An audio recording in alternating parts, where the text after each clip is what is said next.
27 June 1976 air ফ্রান্সের flight 139 প্রতিদিনের মতোই ইসরায়েলের তেল আবিব থেকে প্যারিস যাওয়ার জন্য প্রস্তুত ছিল। তেল আবিবের বেন গুরিয়ন আন্তর্জাতিক বিমানবন্দরে যাত্রীদের নিজের আসনে বসার নির্দেশ দেওয়া হচ্ছিল। এই ফ্লাইটের কমান্ডে ছিলেন ক্যাপ্টেন মিশেল ব্যাকুস। সব যাত্রী বসে পড়ার পর নির্ধারিত সময়ে বিমানটি উড্ডয়ন করে। ফ্লাইট 139-এর রুট ছিল তেল আবিব থেকে এথেন্স থেকে প্যারিস। প্রতিদিনের মতোই গ্রিসের রাজধানী এথেন্সে বিমানটি নামার কথা ছিল, সেখানে রিফুয়েলিং করা হবে এবং কিছু নতুন যাত্রী উঠবে। সেদিন এথেন্স থেকে এই ফ্লাইটে 58 জন নতুন যাত্রী উঠেছিল, কিন্তু এই 58 জনের মধ্যে 4 জন এমন লোকও ছিল যাদের উদ্দেশ্য মোটেও ভালো ছিল না। তারা একটি ভয়ঙ্কর পরিকল্পনা নিয়ে বিমানে উঠেছিল। প্রায় 1.5 ঘণ্টা উড়ার পর বিমানটি এথেন্সে অবতরণ করে। বিমানটিতে জ্বালানি ভরা হয় এবং নতুন যাত্রীরা ওঠে। তখন বিমানের ভেতরে স্বাভাবিক পরিবেশ ছিল। কেউ গল্প করছিল, কেউ ঘুমাচ্ছিল। সবাই দ্রুত প্যারিস পৌঁছে পরিবারের সঙ্গে দেখা করার অপেক্ষায় ছিল, কিন্তু কেউই জানত না কয়েক মিনিটের মধ্যেই এই শান্ত পরিবেশ ভয়ঙ্কর আতঙ্কে পরিণত হবে। এথেন্স থেকে উড্ডয়নের কিছুক্ষণ পর হঠাৎ 4 জন সশস্ত্র ব্যক্তি উঠে দাঁড়ায়।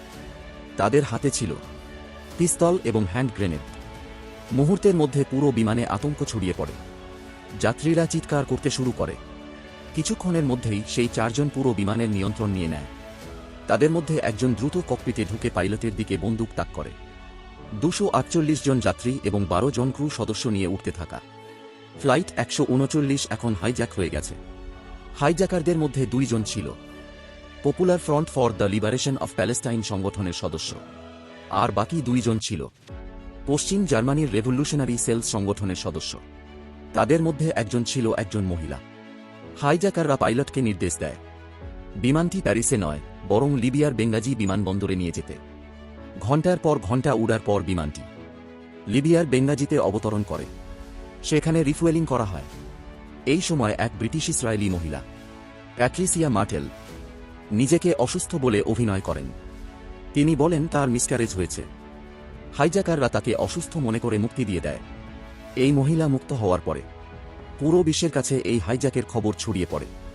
ইসরায়েলেও এই খবর পৌঁছে যায়, কারণ বিমানের বেশিরভাগ যাত্রী ছিল ইসরায়েলি।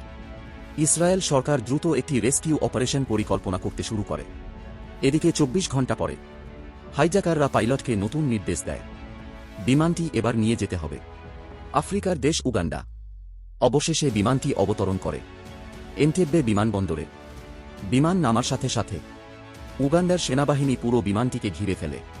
প্রথমে যাত্রীরা ভেবেছিল তারা উদ্ধার হতে যাচ্ছে, কিন্তু কয়েক মিনিটের মধ্যেই তারা বুঝতে পারে উগান্ডা সেনাবাহিনী তাদের সাহায্য করতে আসেনি, বরং তারা হাইজ্যাকারদেরই সাহায্য করছে। এরপর 5 জন নতুন সন্ত্রাসী এসে যোগ দেয়। এখন মোট হাইজ্যাকার সংখ্যা দাঁড়ায় 9 জন। এরপর উগান্ডার প্রেসিডেন্ট ইদি আমিন নিজে এনটেব্বে বিমানবন্দরে এসে হাইজ্যাকারদের সঙ্গে দেখা করেন।